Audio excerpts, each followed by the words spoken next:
This is the DAR Today podcast, and I'm your host, Brooke Bullmaster Stewart. Well, as we draw closer to the end of the Wright administration, we are going to be reaching out to you, our listeners, and those who watch us on YouTube. We'll be asking for some special things from you over the next couple of weeks. Things that will be part of some of the segments that we play. Our first question is this, for DAR members only. How do you podcast? We'd like to know what you do when you typically listen to this podcast or where you watch it. So please send us a photo of what it typically looks like when you're listening or watching. Are you on a walk? We'd love to see that. Are you listening while you're driving in your car? Take a quick selfie, of course, before you start on your drive. Or, if you feel adventurous, take a short, no more than 15-second video and tell us about it. Tell us about how do you do the DAR Today podcast. But please remember, so many of the people in our audience are just listening to the podcast, so you'll want to explain where you are, because they won't have a photo or a video to reference to see it. Okay, so once you've done that, what's next? Well, you email that one photo or the 15-second video to us at darpodcast@nsdar.org. Be sure to add your first and last name, your chapter, and your state. And please be sure it's a great, clear, focused picture or video. One little tip about that. Be sure to clean your camera lens first, because we really want to be able to use what it is that you send to us. Okay, so for today, we continue on our journey through our genealogical activities and committee work. And as this is Black History Month, we'll be sharing some information about what our society has done to make genealogical records more accessible for those who descend from patriots of color. We'll also talk a little bit about how the efforts to preserve and catalog records for our databases, that progress that's being made there. And then we'll hear about 3 Revolutionary War patriots of color that are now being honored by a new groundbreaking chapter named on their behalf.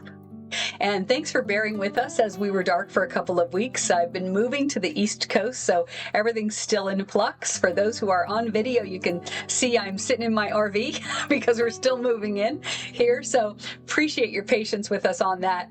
And we're looking forward to continuing on every week with our podcast. So before we start our episode today, remember, send that one photo or that no more than 15-second video. We can't wait to see and hear from all of our members around the world to show where it is you do the DAR Today podcast. So as always, thank you so much for being here with us today.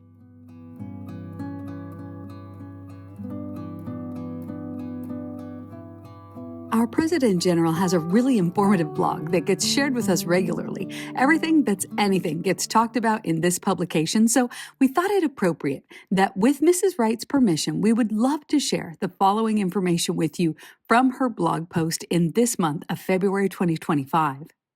The Daughters of the American Revolution is dedicated to its mission of preserving history, educating future generations, and honoring those who served our country and supported the founding of the United States.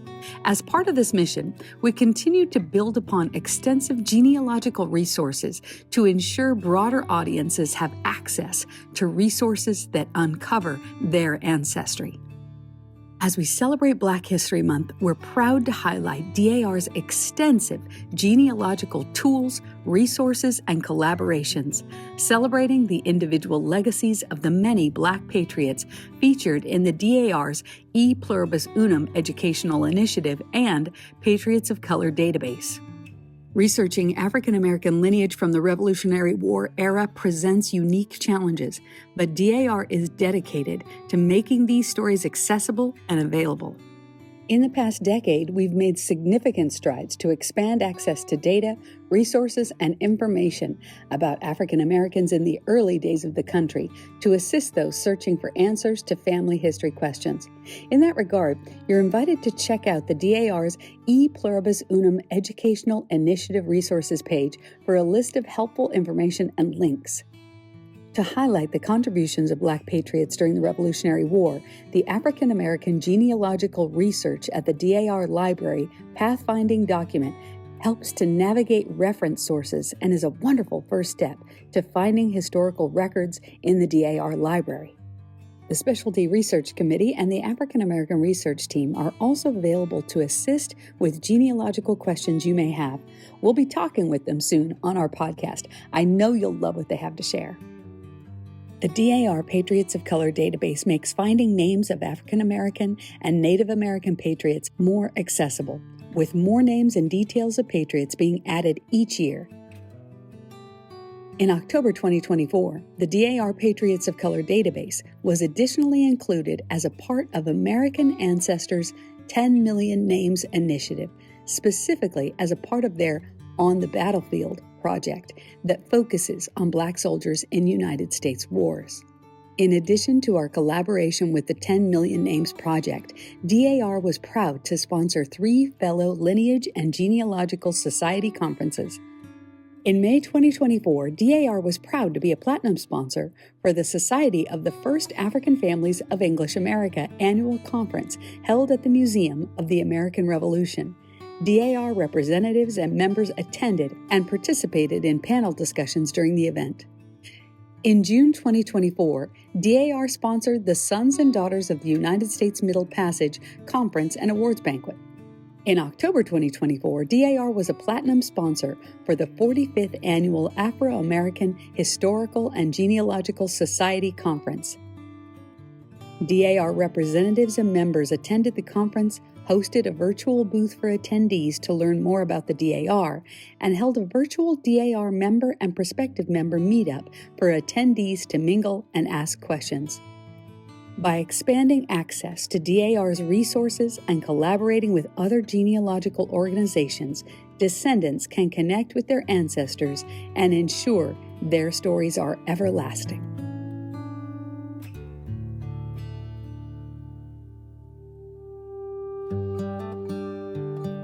We find out new information all the time about those who fought for the American cause during the Revolutionary War. And not just those who fought, but those who rendered aid in some way or those who died or were martyred. We also find out, as we said before, about those Black, Spanish, and French patriots. Well, for the first time, there's a new chapter named for 3 Black patriots: Crispus Attucks, William Billy Lee, and Benjamin Banneker. But before we hear from that organizing chapter regent, Michelle Wherry, just a quick note about these 3 patriots.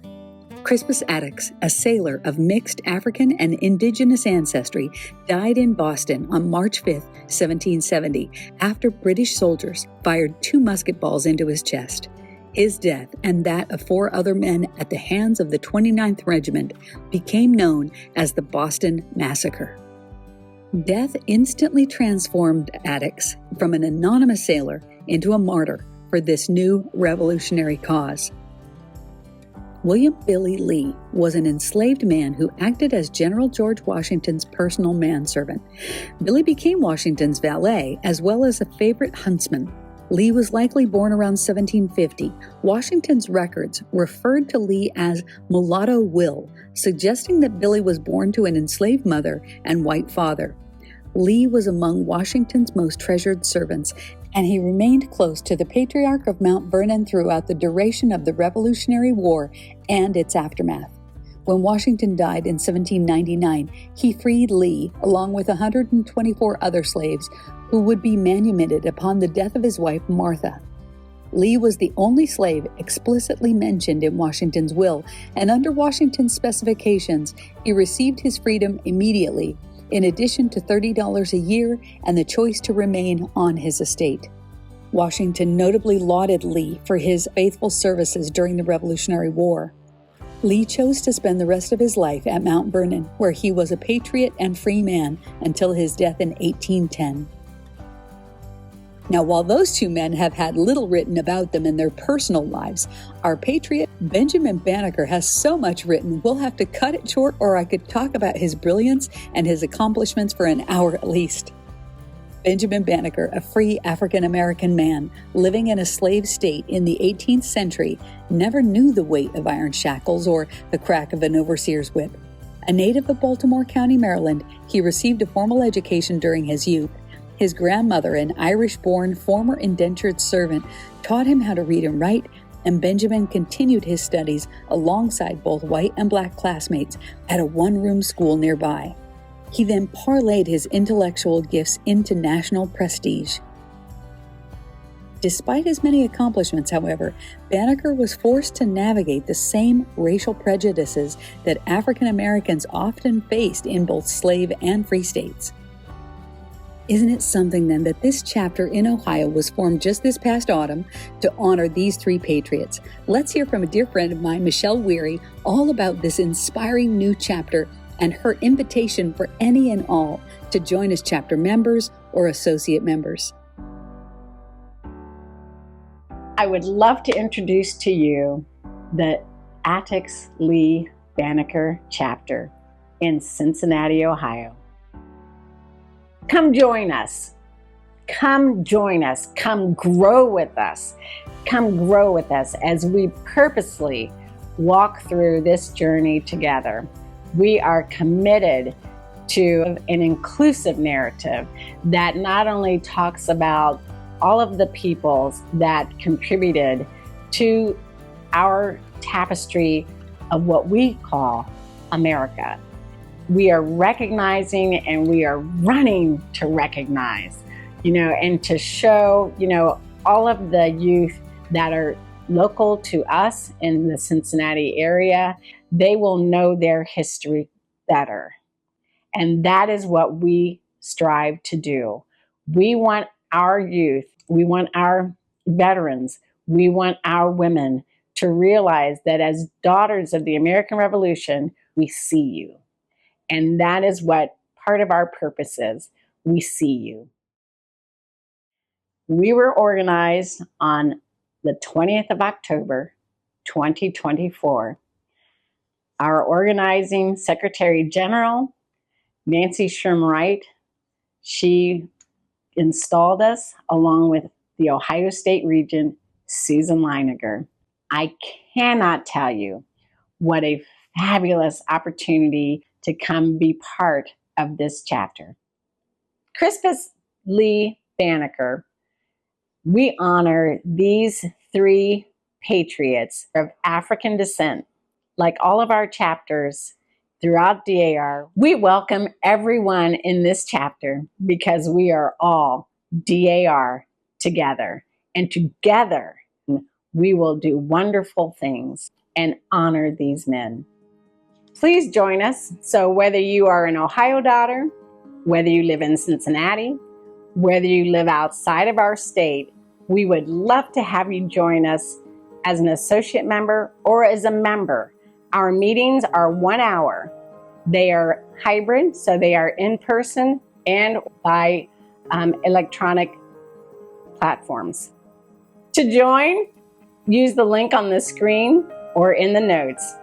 I cannot tell you how excited I am for our chapter and all of the women that have supported this chapter going forward, and all of the women that are currently organizing chartered chapter members. You see this big grin? It is so excited. It is so excited because we will do so many wonderful things. We are a purpose-driven chapter.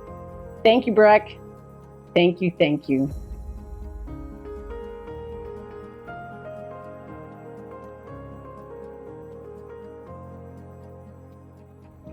The DAR Genealogy Preservation Committee's mission is to index DAR genealogical, organizational, and membership information into computerized searchable files. In addition to being available to members, most of these files are also searchable to the general public. In 2024, the Descendants Project celebrated Stars and Stripes Forever by significantly decreasing the amount of time between application approval and when the lineage information is uploaded to the Descendants database. Once uploaded, the descendants' names are searchable in the database and available to use with the Build an App program. When used correctly, this program creates more accurate applications that are more easily verified. The number of Descendants projects volunteered increased from 35 to 141 in support of this effort. The certifiers provided extensive written and Zoom training that was recorded for both new and experienced volunteers. Just think about that. Just in this one project, the volunteer number increased by 400%. What a difference that made in the information that people could access, the improvement to their ancestry research. Volunteering in this way is such a rewarding and accommodating way that so many of us as members can volunteer our time, too. I love the letter that one of our brand new members in New Hampshire sent in, where she mentioned, and I'm paraphrasing here, she says, "As a person with multiple disabilities, I'm not able to participate in events for many reasons. This project gave me a flexible, computer-based means to contribute. I'm doing genealogical research and writing up family history, so I know how important digital records are for someone who can't go to places to photocopy records or sift through image after image. Digitization is preservation and bringing the past to more people. It's good and needed work. Beyond finding a way to pitch in, it's very interesting to read some of the information that was available about our Patriots. As someone else said, the names were fascinating, especially to see which were most popular in that time period and by state. I'm looking forward to seeing what was noted about my ancestors." She continues on and says, "This project gave me something else to talk to my teenage nephew about. I tell him about what I learn, and he thinks it's cool that I've gotten involved in this way." Thanks so much to Christine Rauke in the Elizabeth G. Blake chapter in Keene, New Hampshire. Well, I couldn't agree more, Christine. When I first started in DAR more than 15 years ago, they had started an initiative where they encourage members to volunteer in your pajamas. And I loved that, as I still had kids at home. So this was my first way I volunteered on a national level, and I absolutely loved it. Speaking of volunteers in these projects, the Daughters Online community, known affectionately as the DOC, will have an opportunity for a special ribbon to be added to their profiles, indicating which indexing project they help with, like the Descendants Project, or supporting documentation, or general preservation certifier, that kind of thing. So many records are being added all the time, and again, by volunteers. Some new projects that are in the works that we're all excited about: the Microfiche Project. After completing the scanning of over 3 million supporting documents, we'll now be linking those documents to the ancestor and member as the next step in preparing these documents for indexing. Also, software modifications continued for the Bible Catalog Project, which will categorize recently submitted Bible records to the Genealogical Records Committee, or GRS, so that they can be found using the Bible search feature on the GRS. What exciting things continue to develop and grow our society. We're so grateful for everything our genealogical committees do for us all.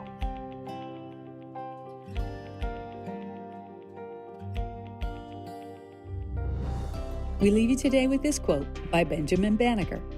"Presumption should never make us neglect that which appears easy to us, nor despair make us lose courage at the sight of difficulties." Well, thanks for listening, and be well, dear friends. Let's celebrate the stars and stripes forever, and remember, with all of your ancestors behind you, you are the result of the love of thousands. Well, this podcast was written and produced by our incredible team of writers and editors, and we are, as always, so grateful for President General Pamela Edwards Rouse Wright and Historian General Suzanne Heskey for their constant guidance. To Colleen Joyce and Susan Cook and Michelle Wherry for being so generous with their time. The National Society Daughters of the American Revolution is a nonprofit, non-political volunteer women's service organization dedicated to preserving our American history, securing the nation's future through better education, and promoting American patriotism. Members are all lineal descendants of those who supported the cause of independence in the Revolutionary War. For more information, please visit dar.org. This is the DAR Today podcast.